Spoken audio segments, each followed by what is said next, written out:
നമസ്തേ. ശിവാനീസ് വ്ലോഗിലേക്ക് ഏവർക്കും സ്വാഗതം. ഇന്നൊരു 4 മണി പലഹാരവുമായിട്ടാണ് ഞാൻ വന്നിരിക്കുന്നത്.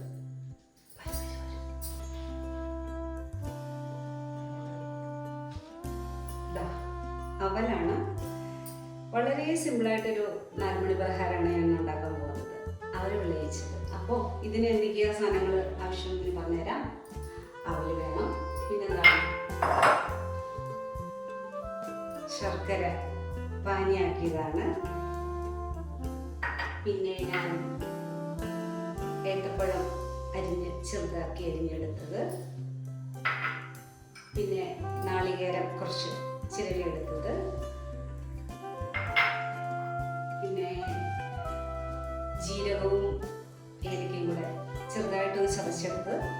ഇത് എള്ളാണ്, കുറച്ച് എണ്ണ വേണം, പിന്നെ കുറച്ച് നെയ്യ് വേണം. ഇത്രയും ഐറ്റംസ് വെച്ചിട്ടാണ് ഞാൻ ഈ അവൽ വിളയിച്ചത് ഉണ്ടാക്കാൻ പോകുന്നത്. അതിനെ സ്റ്റവ് ഓൺ ആക്കാം.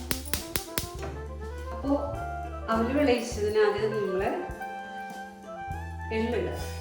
എള്ളിട്ട് ഒന്ന് ചെറുതീയിൽ എള്ളൊന്ന് പൊട്ടണം.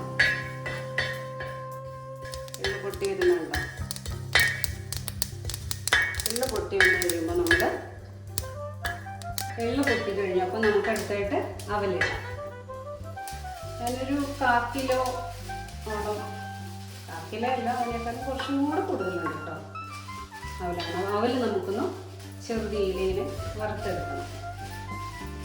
പച്ചയ്ക്ക് അവൽ കഴിച്ചാൽ ചിലപ്പോൾ ചിലർക്ക് വയറുവേദന എടുക്കാൻ സാധ്യതയുണ്ട്. അതുകൊണ്ട് ചെറുതായിട്ടൊന്ന് അവലൊന്ന് നമുക്ക് ചൂടാക്കി എടുക്കണം. അവൽ ഏകദേശം ഒന്ന് പതുക്കെ ഒന്ന് കുക്കായിട്ടുണ്ട്. നമുക്കത് ഒരു ബൗളിലേക്ക് മാറ്റാം. 1 ടീസ്പൂൺ നെയ്യ് ഒഴിക്കാം. നെയ്യ് ഒഴിച്ചിട്ട് അതിലേക്ക് നമ്മൾ അരിഞ്ഞു വെച്ചിരിക്കുന്ന ഏത്തപ്പഴം നെയ്യിലൊന്ന് വാട്ടി വെക്കണം. നെയ്യിലിട്ടൊന്ന് വാടട്ടെ. അതിലേക്ക് നമ്മൾ ചിരവി വെച്ചിരിക്കുന്ന ഈ നാളികേരം ഇടുക.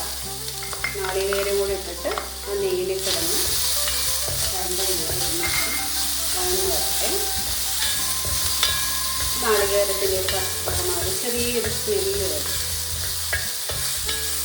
അപ്പോൾ നാളികേരത്തിൻ്റെ ഒരു നനവൊക്കെ മാറി, അപ്പോൾ അതിൻ്റെ ആ ജലാംശമൊക്കെ വറ്റി കഴിയുമ്പോൾ അതിലേക്ക് നമുക്ക് ജീരകവും ഏലക്കയും കൂടെ പൊടിച്ചത് ഇടാം. നല്ല സ്മെല്ല്. അതിൽ കുറച്ചും കൂടെ നെയ്യ് ഒഴിക്കാം. നല്ലൊരു ടേസ്റ്റ് വരുന്നു. നെയ്യ് കിടന്നിങ്ങനെ വഴന്ന് കഴിയുമ്പോൾ നമുക്ക് എന്താ,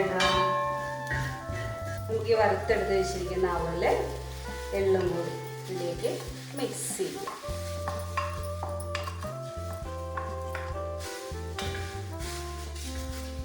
ഇനി ഈ അവലിലേക്ക് നമ്മൾ അടുത്തായി ചേർക്കാൻ പോകുന്നത് ശർക്കരപ്പാനിയാണ്.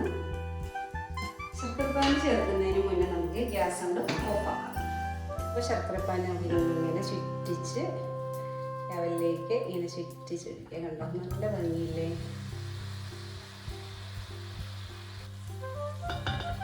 ഇത് മിക്സ് ചെയ്ത് കൊടുക്കാം. വൃത്തിയായിട്ടുള്ളൊരു നല്ല പലഹാരം. നമ്മളുടെ ചെറുപ്പത്തിലേക്ക് ഇഷ്ടമാണെന്ന് വെച്ചിട്ടുണ്ടാവില്ല. ഇപ്പോഴത്തെ തലമുറയിലെ കുട്ടികൾക്ക് ഇങ്ങനത്തെ പലഹാരമൊന്നും വലിയ ഇഷ്ടമൊന്നും ഉണ്ടാവില്ല. അവർക്ക് പിസയും പിന്നെന്താ ബർഗർ അങ്ങനത്തെ കേക്ക് അല്ലേ. അപ്പോൾ നമ്മുടെ അവൽ വിളയിച്ച് റെഡി ആയിട്ടുണ്ട്. നമുക്ക് ഇനി പ്ലേറ്റിലേക്ക് എടുക്കാം. അപ്പോൾ നമുക്ക് ഈ പ്ലേറ്റിലേക്ക് ഇനി എടുക്കാം. ഈ അവൽ വിളയിച്ചത് ഭയങ്കര ടേസ്റ്റായിട്ട് ഇത് കഴിക്കാനായിട്ട്.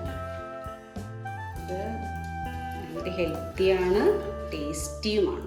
അതാണ് ഈ അവൽ വിളയിച്ചതിൻ്റെ പ്രത്യേകത. അപ്പോൾ നമ്മുടെ 4 മണി പലഹാരം അവൽ വിളയിച്ചത് റെഡി ആയിട്ടുണ്ട്. എല്ലാവരും ഒന്ന് ഉണ്ടാക്കി നോക്കണം കേട്ടോ. ഇത് ഭയങ്കരമായിട്ട് ഇഷ്ടപ്പെടും. അപ്പോൾ മറ്റൊരു വീഡിയോ ആയിട്ട് ഇനി വീണ്ടും കാണാം.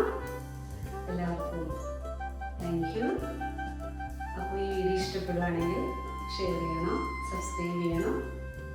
പഴമയുടെ രുചി നിറയുന്ന വിഭവമായതിനാൽ തന്നെ ഗുണങ്ങളും ഏറെയാണ്. ഇനി മറ്റൊരു വീഡിയോയുമായി നമുക്ക് വീണ്ടും കാണാം. Thank you.